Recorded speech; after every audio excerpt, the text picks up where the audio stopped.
Hello, welcome to another episode of Hold, Flip or Dump. My name is Robin. My name is Alex. Smooth. It's so cheesy every time. We haven't done that in a while, so I thought I'd drop you in the deep end and see if you could remember it. I loved it. Please do it again. We are going to compare three tokens that we've actually checked out before. These are three holds that we've previously decided to hold. Quick recap. Each week we decide to hold, flip, and dump one token. And we tend to have just different themes. So the three tokens that we are going to be looking at this week or recapping on are XLM, which is Stellar. Can you remember what Stellar is? Let's have a look. Do you know what? No, it's terrible. Because we did this a couple of weeks ago, 3 weeks ago, I think. Yeah, this is the oldest one, I think. Yeah, I don't remember what Stellar is about. Whilst I'm frantically researching in the background, I want to say that I've switched to using CoinGecko because for like weeks now, I've been trying to find data on the status of a token's deploys and commits and basically the code base on GitHub. And CoinGecko has a developer tab which it pulls information from the main repository on GitHub, and it tells you can see this cool graph, which is like how many commits per week. And so an example of Stellar, we can see that it's been increasing. So that's going to be useful, I think, in the future for gauging the activity on a certain project. Yeah, it's just worth a little aside there. It's also worth saying that the whole market is up at the moment. We've had a stunning week for crypto in general. Yeah. So that's the context for this episode. The second token is CHAPZ, which I believe is the week we did the AI week. Or was it the ICO week? Yeah, it was the ICO. I think it was the ICO week. Yeah. Mm-hmm. Yeah. CHAPZ was an AI product that had just done their ICO, just raised, I can't remember, 20 million, something like that. And their product is it's like a smart bot that you can add to your Discord that will evaluate how good people's contributions are. So it takes the text and evaluates it. Yes. Like that, I think. And then the final token we evaluated was Uniswap, which, if you're at all familiar with crypto, you probably have heard of Uniswap. So that's a big one. Yep. Excellent. I just managed to open up Stellar's website, and you might be better at summarizing this. You know, it's just an ecosystem with thorough documentation, tooling, and community support to help your project. And yeah, got to focus on payments, on and off ramps, and tokenization, which I think is very much what many other blockchains are trying to do. But these guys, what they've got that's really interesting is a partnership to be the payments infrastructure for MoneyGram. That was what was interesting about it. Yeah. Yes, it's all coming back to me. So they were targeting third world countries that are hoping to leapfrog the traditional TradFi system, which I thought was really interesting. And actually, they seem to be doing pretty well at it. So maybe, I don't know, if you have some graphs for, do you have the trading view that we had for the previous tokens? Let's see if we can. Yes, yeah, absolutely. I've got that ready to go. So last time we spoke about Stellar, and we thought that in the long term has a major potential of just retesting that previous high. So far, it looks fairly priced. So, and it's been moving sideways. Not sure if this is a good sign, because if we see this since Friday, 13th of October, it's essentially a sideways movement. It hasn't really gone up to this. Supported around 19 cents. It hasn't really topped down here at 7 cents. Kind of looks like it's pretty much let's do that. It just looks like this direction at the moment. So not a lot of movement. I think they're basing it on what the rest of the market is doing. I think that there's this potential for the RSI to go up, meaning that we could be hopefully seeing some more activity, at least to this next level. But nothing's happened ever since we reviewed the token. In fact, we actually have gone down ever since, which hasn't happened since we've been doing these revisions. So it has gone down since we reviewed this token. But of course, we were talking about long-term hold. We weren't talking about the short-term here. This is all part of the plan. Oh, yeah. Yeah, absolutely. Need to stick through it. Yeah. Excellent. And apart from that, I'm not sure what else to comment on this. I think that seeing that there's not a lot of activity, one thing that has been very spoken about in the past couple weeks, we've had 7 green weeks on Bitcoin. It's a good thing just to use that as a reference. And what's important as well is that the dominance has been going up. What that means is that Bitcoin is going up, and that's what's driving the rest of the market, which means that an altcoin, for example, as Stellar or XLM, doesn't necessarily go up with the market. So right now, the liquidity is going into higher market cap tokens. So it does make sense that, at least for now, this token is not losing a lot, but it's also not gaining a lot. That's the only comment that's that a good point. That's a good point. That's something that I believe happens back in 2021 as well. There was a altcoin summer where lots of liquidity went from the high cap tokens into the smaller cap tokens, and you saw this huge collective increase in the market cap of these smaller tokens.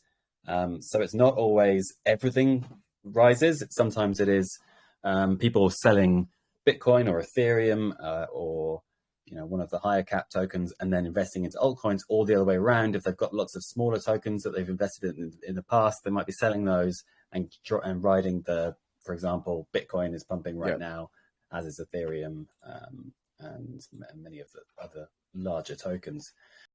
That is a good point. So what else do we have? We had CHAPZ, which let me see if I can share my screen. CHAPZ was the AI startup. Let's just have a quick look at their website to refresh our memories. Engage and earn instantly. CHAPZ is an AI-powered plug-and-play protocol that helps build real community engagement and growth whilst rewarding community members in real time. I think we were and they had services, right? They also had they were like a service agency, if I'm not wrong. Yes. They kind of, you can create a campaign which allows you to control your campaign targeting growth, retainment, or both. You can even reward members with a token or NFT of your choice and add eligibility criteria. So it's kind of like a part reward system, part engagement machine, engagement driver, and part services services provider.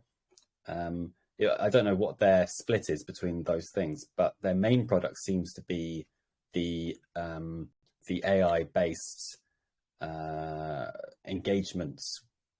I don't know what they call it, engagements analyzer, which allows you to reward people who are providing good quality content on your socials. And I think we talked about this last time, where a big problem for Discords is you can pay for engagement. You can get loads of people to come in and use the Discord, but more often than not, the quality is very low. So this CHAPZ would fight that problem and allow people to actually focus on high quality engagement. Yeah, like as well, that final screen that you shared, you need to connect your socials, you need to follow certain assignments. It sounds a bit like, just adding barriers for users to start earning, but it kind of protects against engagement farms, where you will just have like fake chatters and essentially, just faking the whole engagement just to make a couple pounds or dollars or whatever currency you use. BTC. With the rise of AI, there's a cat and mouse between AIs that are posting content and AIs that are trying to evaluate that content for actual value.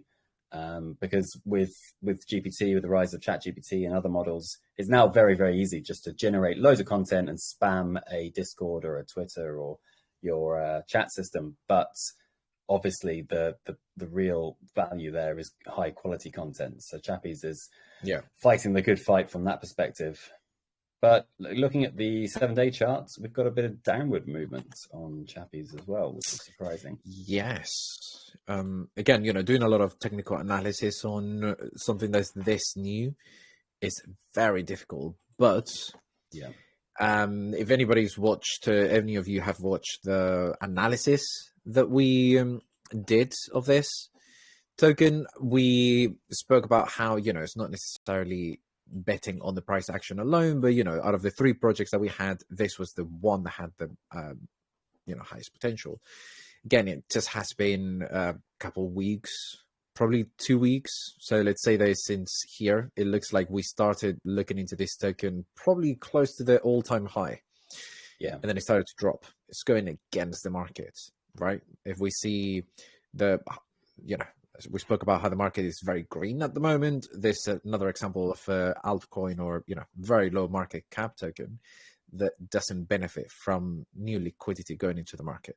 Actually, it looks like people might be cashing out on some of these tokens to go and bet on to those tokens that are going well. So also doesn't look so great for us. Yeah. Well, actually, I think our episode went live just before this big spike. So this would have been a better flip. In retrospect, this would have been a better flip choice rather than hold, at least in the short term, because they then got to their all-time high on the 20th. Since then, it's been a gradual decline. But I still think their business model is sound. The product has value. So we'll see more longer term. I think we're going to do a super roll-up episode where we can take all of the ones we've chosen over the past year or so at some point. So maybe at the end of this year we'll do something like that and we can look back. Nice. Yeah, absolutely. Something that I do remember, it was a question that was not answered, and I must admit that I've not done my research, is if the CHAPZ are going to be offering services and then there's subscriptions on the bot, etc. I'd like to know if any of that revenue is going to flow back to token holders. Because if it is, then this token could be super interesting. An example of another bot that was doing that, revenue split of, to token holders was Unibot. I'm not sure how well Unibot is doing right now, but it did do very good back in the day when it first launched. It's not doing that bad, actually. It's been retesting some of those. Sorry, I'm not sharing it.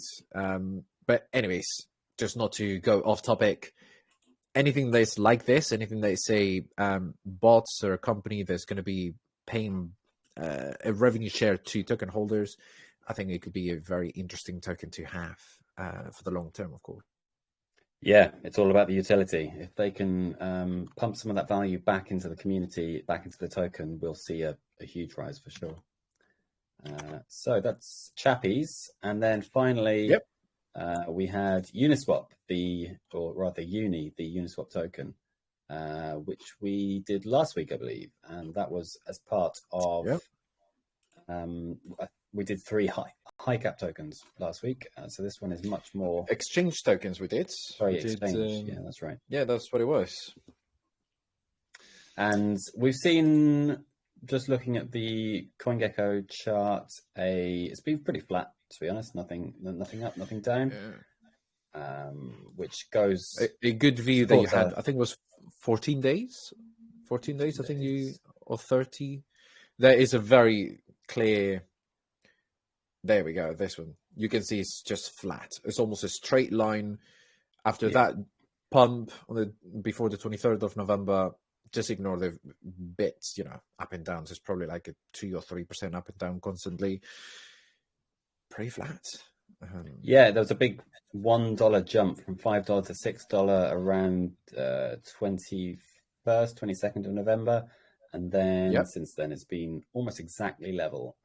So there's been no real movement there. It could be supporting our thesis that actually, had there not been Bitcoin and Ethereum pumps at the same time the last couple of weeks, maybe this uni would have gone up and maybe the altcoins would have fared better. But I would expect if the other tokens continue to rise, then we'll see the altcoins following suit as well before too long. I guess also if more people are using Uniswap for token swaps, we've seen a bunch of other decentralized exchanges having a huge increase in trading volume. A really interesting one is ThorSwap. Yes, an interesting topic to check in the future. And the token has gone up 7x. Why? Because, there's been a huge increase in TVL and swaps. So I think that as soon as we see more of these swaps happening on Uniswap, I said swap so many times, and I think that, we'll see that token looking a bit better. Last time, this is exactly as it was on the last video review. I think that, we can still see that drop to this trend line that we see over here. And since we reviewed this, what was this, like a week ago? What day was a week ago? 28th, wasn't it? So the 28th, yes. So around there. So we zoom in a bit. Yeah, so we see the 28th was here. It looks like it's heading down towards these levels. It could be that it doesn't really, retest, but it's looking like potentially it will go down for a bit, unless, just users go absolutely crazy and they start trading and then more liquidity flows into these altcoins. I think that it will take a little bit of effort to push this back up at least to this next level. So around $10 could be a next target for a long-term hold. Interesting. Yeah, like we spoke about last week, Uniswap, the Uni token doesn't have any direct utility yet. And I think a lot of the trading or the value proposition of Uniswap is on the potential for future utility. So fees and such being paid in the Uni token.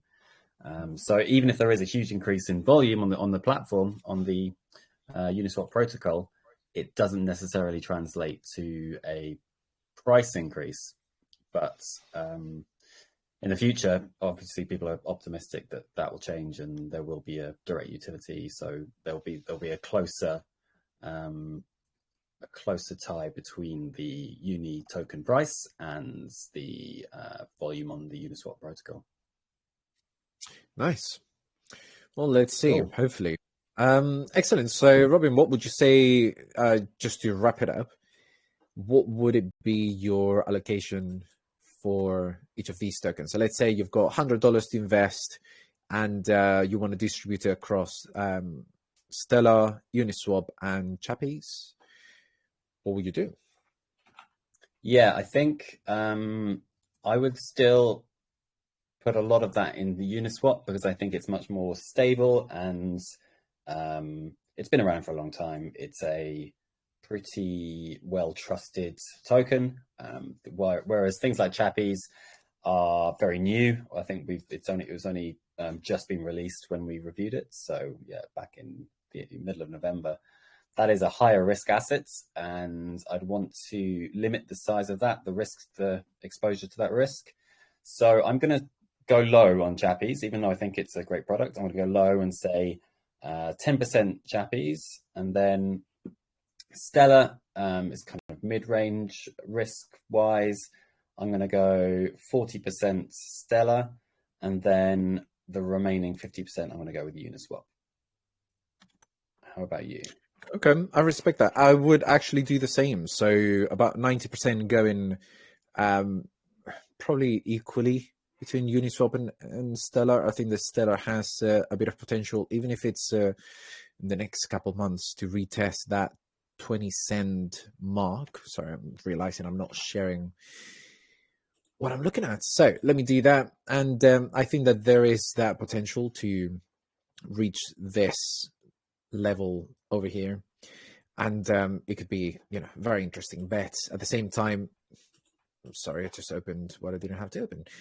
At the same time, with Uniswap, I mean, it has a history of going much higher in terms of price. I think that it can get there. It will just take a bit longer. So, just to hedge my risk, I would go 45 on Uniswap, 45 on Stellar. 10 is still a bit too high. I would even try and go 5%, but just to be not to complicate things even more, I will probably go 10% onto CHAPZ. So very similar to you, just trying to balance my risk between Stellar and Uniswap on an equal basis. Yeah, the thing is, none of these tokens are safe bets. Not like no crypto investment is a safe investment. Everything's still very volatile, but I think we both agree that Uniswap is here for the long run. It's unlikely that that's going to go away anytime soon. And similarly for Stellar, it seems like it's got its fingers in too many pies to. I'll probably regret saying this, but we'll see. We'll see in the long term what happens.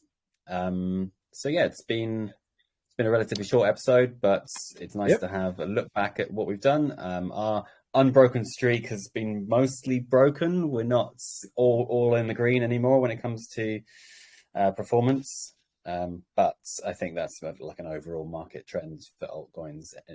Regardless of what we would have chosen, we would have seen the same thing. So flat is a lot better than down. I think we can agree. Exactly, yeah. Flat is better than down. And also, I guess it's a great example as well of getting things wrong. Because all of these tokens have gone down while the rest of the market is going up. Hence the reason why we're trying to review different tokens every week. And then at the end of a month, after 3 reviews, then we check, let's just balance our portfolio, making sure that we using our money the best way. In any case, none of this is investment advice. This is not, it's just pure research and seeing how we would hedge our risk and how we can, keep navigating the market. So yeah, I agree. Flat better than down. And, in this case, we broke that, just sequence of greens that we kept getting, but live and learn. And hopefully in the next few weeks, when we do that yearly recap, we see maybe this selection was the right one. So who knows? Yeah, subscribe to us to find out, and follow us on Twitter and YouTube. We put these episodes up on YouTube, and we are now streaming to Twitter as well. So follow us for those. And let us know what we should compare. We don't ever look at tokens that we hold, so we're not going to be pumping our own bags. We might in the future buy these tokens, but neither of us currently own anything we reviewed, and we're not experts. This is not financial advice or anything like that. We talked about actually doing a NFT episode because the NFT market is doing some interesting things. So potentially in the future, you might see us look at some NFTs, and hopefully we don't get completely ridiculed for doing that. Fingers crossed. But let us know in the comments. Should we do an NFT episode? Yeah, exactly. I think that we should. Why not? And there's a lot of things that we could do there, but we'll get to that. Short episodes. So probably like about 20 minutes. So it's not so bad. We'll come back next week with more. And thanks, Robin. It was good to see that we agreed. Cheers, Alex. For once. Yeah, no, that's a good episode. Thanks for watching, and we'll see you next week. See ya.